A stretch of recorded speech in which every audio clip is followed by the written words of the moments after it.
మీకు ప్యానల్ పెద్దలకు నమస్కారం మేడం. యాక్చువల్గా దిలీప్ రెడ్డి గారికి ఒక చిన్న కంక్లూజన్ ఇచ్చేస్తే ఒక చిన్న ఫస్ట్ పాయింట్లో, సరే బండి సంజయ్ గారికి ఆ విషయంలో చెప్పడంలో తెలియలేదు కావచ్చు, కానీ యాక్చువల్గా జీఈడీ డిపార్ట్మెంట్ ఆదేశాల మేరకు టీజీపీఎస్సీ పనిచేస్తుంది. అది ఏ విద్యాశాఖ కిందికి రాదు. అది గౌరవ ముఖ్యమంత్రి గారి బాధ్యత తీసుకుని ఆ రోజు రాజీనామా చేయాల్సి ఉండే, సరే మీరు చేయలేదు, అయిపోయింది. ఇప్పుడు టాపిక్లోకి వచ్చేద్దాం, మెయిన్ టాపిక్లోకి. బీజేపీ చేస్తున్న అరాచకాలు దాని మీద మాట్లాడాల్సి వస్తే అందితే కాళ్ళు లేకపోతే జుట్టు అన్నట్టు ఉంటుంది బీజేపీ వ్యవహార శైలి. ఎందుకు ఉంటుందంటే వాళ్ళ సోషల్ మీడియానేమో సోనం వాంగ్చూ గారిని, అభిజిత్ దీప్కే గారిని, అదేవిధంగా కాక్రోచ్ జనతా పార్టీని ట్రోల్ చేస్తుంటుంది. అక్కడున్న విద్యార్థులను తుకుడే గ్యాంగ్ అంటది, కమ్యూనిస్టులు అంటది, టెర్రరిస్టులు అంటది, దేశ విద్రోహ శక్తులు అంటది. వాళ్ళ పార్టీలో ఉండే వ్యవహారాలు ఇట్లా ఉంటుంది, వాళ్ళ ఐటీ సెల్ పనిచేసే విధానం. కానీ అదే తుకుడే గ్యాంగ్తో, అదే కమ్యూనిస్టులతో, అదే కాంగ్రెస్ పార్టీ నాయకులతో, అదే ఇది యూనివర్సిటీ విద్యార్థులతో మళ్ళీ చర్చలు జరపడానికి, వాళ్ళతో మాట్లాడడానికి సిద్ధపడతారు.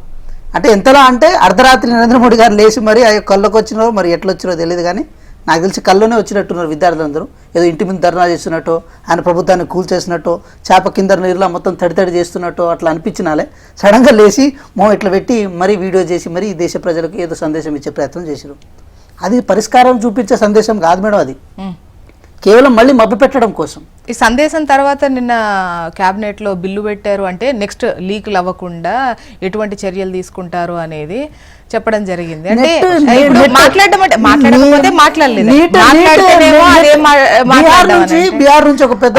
అయితే ఆయన నిద్రలో లేసి మరి పోస్ట్ పెట్టారో ఇంకోటి అనుకుంటే, ఆందోళన తీవ్రమైన తర్వాత ఆందోళనను మీరు క్యాష్ చేసుకున్నారంటే ఏమంటారు? ఇప్పుడు అది ఫస్ట్ నుంచి చేస్తున్నాం మేడం. ఫస్ట్ నుండి మీరు ఒకసారి చూడండి, ఫస్ట్ నుండి చేస్తుంది, పిల్లల్ని మీరు కూడా ఎక్స్పెక్ట్ చేయలేదు. అభిజిత్ దీప్కే గారు యొక్క ఉద్యమాన్ని, వాళ్ళ యొక్క ధర్నాన్ని మేము గౌరవిస్తూనే, అభిజిత్ దీప్కే గారు ఎయిర్పోర్ట్ లో రాకంటే ముందు ఒకసారి రాహుల్ గాంధీ గారు ఏం చేశారని చెప్పి సోషల్ మీడియాలో మీరు చెక్ చేసుకోండి. నేనేదో అబద్ధాలు చెప్పే మ్యాటర్ కాదు. ఇంకో విషయం, ఇదే ఆంధ్రజ్యోతి పేపర్ ఒకసారి మీరు తెరిచి చూడండి. బీహార్లో ఒక వ్యక్తి నెట్ సంబంధించిన యూజీసీ పేపర్ లీక్ చేస్తారు, ఆయనకు క్లీన్ చిట్ ఇచ్చింది నిన్ననే. సో ఇంత పకడ్బందీ, ఆయనకు ఆల్రెడీ చాలా పేపర్ లీక్ చేశారని చెప్పి ఆరోపణలు ఉన్న వ్యక్తిని పట్టుకొని పోయి మరి ఏది ఆరోపణలు ఉన్నాయి, ఆయన మీద ఆధారాలు ఉన్నాయి కూడా ఆయన్ని వదిలేశారు. అంటే ఈ దేశంలో దాదాపు 152 సార్లు పేపర్ లీకేజ్ జరిగినప్పుడు ఎక్కడ జవాబుదారితనం లేకుండా సడన్గా ఈరోజు ఇంత పెద్ద ఉద్యమాన్ని ఒక రాజకీయ కోణంలో దాన్ని చూసి మా ప్రభుత్వం ఏడగూలుతుందేమో, అసలే మాది మైనార్టీ ప్రభుత్వము, 272 రావాల్సిన చోట 240 వచ్చినాయి, కాబట్టి మేము ఎట్లా ముందుకెళ్తామని చెప్పి దాన్ని ఏది దిద్దుబాటు చర్యగా చేయడం అంటే విద్యార్థుల భవిష్యత్ దిద్దుబాటు చర్య కాదు మేడం, ఇది వాళ్ళ రాజకీయ దిద్దుబాటు చర్య. మీకు నిజంగా చిత్తశుద్ధి ఉంటే ధర్మేంద్ర ప్రధాన్ గారిని రాజీనామా చేయమని చెప్పండి. అట్లేం చేస్తారు, ఇదేదో అధికారులందరినీ ప్రక్షాళన చేసినట్టు చేసి ఏం చేస్తారు? ఫాస్ట్ ట్రాక్ కోర్ట్ అంటే, ఫాస్ట్ ట్రాక్ కోర్ట్ అంటే ఇప్పుడు గతంలో ఇలాంటి ఏది లీకలు జరుగుతున్నాయని చెప్పి మాజీ ఇస్రో చైర్మన్ గారైన రాధాకృష్ణ గారి చేత ఒక కమిటీని ఏర్పాటు చేస్తే ఆ కమిటీ క్లియర్ కట్గా కొన్ని అంశాలను ప్రస్తావించింది. ఆ ప్రస్తావన ఏంటి? ఏది ఆన్లైన్లో ఎగ్జామ్ పెట్టండి, ఆఫ్లైన్లో ఎగ్జామ్ పెట్టకండి, పేపర్ అప్పటికప్పుడు డిస్ట్రిబ్యూట్ చేయడానికి అవకాశం ఉంటుంది. ఆన్లైన్లో అయితే ఒకసారి రాష్ట్రాలను కూడా సంప్రదించిందంటే, ఈ సిగ్గులేని ప్రభుత్వం కనీసం అంటే కేంద్ర ప్రభుత్వం రాష్ట్రాలను కూడా సంప్రదించలే, రాష్ట్రాలతో మాట్లాడలే, రాష్ట్రాల దగ్గర నుంచి సలహా సూచనలు తీసుకోలే. అంటే అంత చులకనగా ఈ దేశంలో విద్యా వ్యవస్థ ఉన్నదంటే ఎంత ఘోరమైన చర్య మేడం. విబిఎస్సి అనే ఒక బిల్లు ఉంటుంది, ఏది యూనివర్సిటీలు, విద్యార్థులు, హైయర్ ఎడ్యుకేషన్ మొత్తం సెంట్రలైజ్ చేయాలని చెప్పి. సో దాని మీద ఏది చంద్రబాబు నాయుడు గారు కూడా అపోజ్ చేశారు. ఆ బిల్లుని త్వరితగతిన ఏది పార్లమెంట్లో ప్రవేశపెట్టి దాన్ని త్వరితగతిన బిల్లు రూపం చేయడం కోసం హడావిడి చేస్తారు. అంటే ఎంతసేపటికి విద్యా వ్యవస్థని సాఫ్రనైజ్ చేయాలి, సెంట్రలైజేషన్ చేయాలి, అదే దాస ఉంది. కానీ ఒక సైంటిఫిక్ ఎడ్యుకేషన్ ఈ దేశంలో బిల్డ్ అయింది, విద్యార్థులకు భరోసా ఇవ్వాలి. చాలా పేపర్ లీక్ అవుతున్నాయి, ఇన్ని పేపర్ లీక్ అయినా కూడా ఒక్కళ్ళ మీద కూడా ప్రాసిక్యూషన్ చేయలేదు ఇంతవరకు వీళ్ళు. అంటే వీళ్ళు చిత్తశుద్ధి ఉన్నట్ట? ఇవన్నీ ఆధారాలు కావా? అంటే విద్యార్థుల భవిష్యత్తు మీకు గ్యారంటీ లేదు, వాళ్ళ భవిష్యత్తు మీరు గ్యారంటీ ఇవ్వరు, కానీ వెనక నుంచేమో ఏదో గోతులు తవ్వుతారు, ముందు నుంచేమో మాట్లాడతారు. ఇప్పుడు ఈ అంశాన్ని అందరూ అంటే పేపర్ లీక్ సంబంధించి డెఫినెట్ గా ప్రజలు కానీ విద్యార్థులు కానీ ఎవరైనా కూడా వాళ్ళు ఆందోళన తెలియజేస్తున్నప్పుడు డెఫినెట్ గా ప్రతిపక్షాలు ఆల్మోస్ట్, ఎందుకంటే వీళ్ళకు కూడా అదే ఒపీనియన్ ఉంటుంది కాబట్టి సంఘీభావం మద్దతు తెలియజేస్తారు. మీరు ప్రతిపక్షంగానే ఉన్నారు కాబట్టి మీరు అది తెలియజేస్తున్నారు. ఎట్ ద సేమ్ టైం చేసేటువంటి ఆరోపణలు మన రాష్ట్రంలో ఇప్పుడు సీఎం గారు మాట్లాడినప్పుడు ఈ గ్లోబల్ అయిన దాని గురించి ఇదేంటండి అంటే అంటే ఇదేం లింక్ అంటే ఎక్కడ మైలేజ్ దొరికితే అక్కడ ఎంతో కొంత మేడం. ఒకటి అల్టిమేట్ గా ఇప్పుడు ఆ రోజు విద్యార్థులు చనిపోలేదు ఇంటర్మీడియట్. నేను అడిగిన క్వశ్చన్ అది కాదు, క్వశ్చన్ అది కాదు. ఇప్పుడు నీట్ వాటికి సంబంధించి గ్లోబల్ ఎరినా వాటికి సంబంధించి కేటీఆర్ ఈ లెక్కలని చెప్పి సీఎం సార్ ఏదో మాట్లాడినారు. దానికి అంటే అది ఏంటో లింక్, అది మీరు ఏమైనా క్లారిటీ ఇవ్వగలుగుతారా? అంటే ఖచ్చితంగా పార్టీలో డెఫినెట్ గా ఒక అంశం ఉంటే ఇందుకోసం ఇది మాట్లాడారు, లేకపోతే ఇది దీనికి ఆధారాలు ఉన్నాయి, సో మనం దీని గురించి ఎక్స్ప్లెయిన్. ఎందుకంటే ప్రతి అంశాన్ని సీఎం లెవెల్లోనో లేకపోతే మంత్రులో వాళ్ళు వచ్చి జనాలకు ఎక్స్ప్లెయిన్ చేయరు, మీలాంటి అధికార ప్రతినిధులు ఎక్స్ప్లెయిన్ చేస్తారు. సార్ మీరు మాకేమైనా ఎక్స్ప్లెయిన్ చేయగలుగుతారా? 100%. ఆ రోజు ఐటీ మినిస్టర్ గా ఉన్న కేటీఆర్ గారు గ్లోబల్ ఎరినా సంస్థకి ఇంటర్మీడియట్ బోర్డు విద్యార్థులకు సంబంధించిన ఏది పేపరు ఏది ఏమంటారు గుర్తుపెట్టుకోండి, మరి పంపుతారంట, నోటీసులు పంపుతారు. No problem madam. ఒకటి నేను చెప్తాను.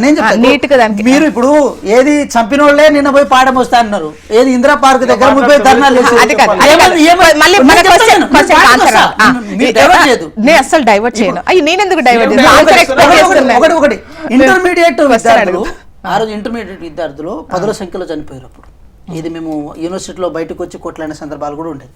విద్యార్థులు చనిపోయినప్పుడు గ్లోబల్ ఎరినా సంస్థ ద్వారా ఆ పేపర్ ఏది నిర్వహణ ఏది ఏమంటారు మన ఎవాల్యుయేషన్ ప్రాసెస్ జరిగినప్పుడు కనీసం దాని మీద జవాబుదారీ తీసుకోలేదు వీళ్ళు. అంటే ఆ సంస్థని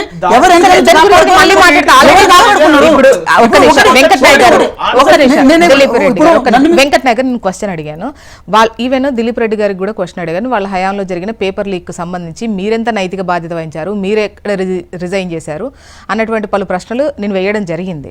సో మీకు అడిగిన క్వశ్చన్ చేసినటువంటి ఆరోపణలు ఒకటి ఒక మాట జోష్నా గారు నేనేమంటున్నా, గ్లోబల్ ఎరినా సంస్థ మొన్నటి వరకు పనిచేసింది దేశంలో, ఇది సిబిఎస్ఈ పేపర్ ఎవాల్యుయేషన్ ప్రాసెస్ లో కూడా పనిచేసింది. ఆ రోజే గనుక ఇది ఏ ఇంటర్మీడియట్ పేపర్ విద్యార్థుల విషయంలో కనుక ఇక్కడ తొక్కి పెట్టుంటే ఇప్పుడు ఏమంటున్నారు, నీట్ లీక్ కి కేటీఆర్ కు సంబంధం ఉందనేది అంతేనా మేడం? ఒకటి ఇప్పుడు నిన్న వాళ్ళు ఒక్క నిమిషం నేనేమంటున్నా, నీట్ కి దానికి ఎందుకు సంబంధం ఉండదు? అక్కడ బాధింపబడ్డది కూడా విద్యార్థులే కదా. గవర్నమెంట్ చేసిన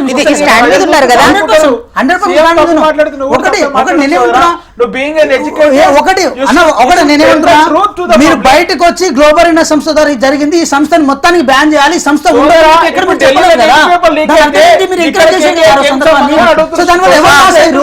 ఎవరు లాస్ అయ్యారు? ఇప్పుడు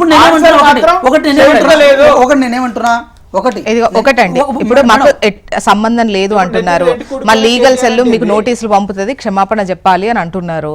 అంటే గ్లోబల్ అంటే నీట్ ప్రశ్నాపత్రం లీకేజ్ కు కేటీఆర్ కు సంబంధం ఉంది అన్న ఇంకా ఆ స్టాండ్ లోనే ఉన్నారా, లేదంటే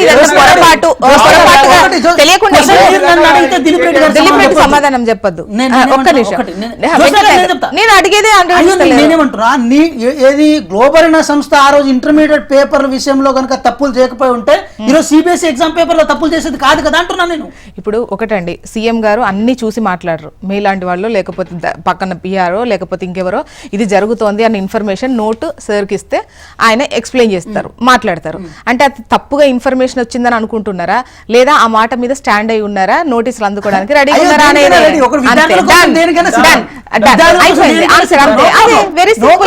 ఆన్సర్ ఇదే కదా.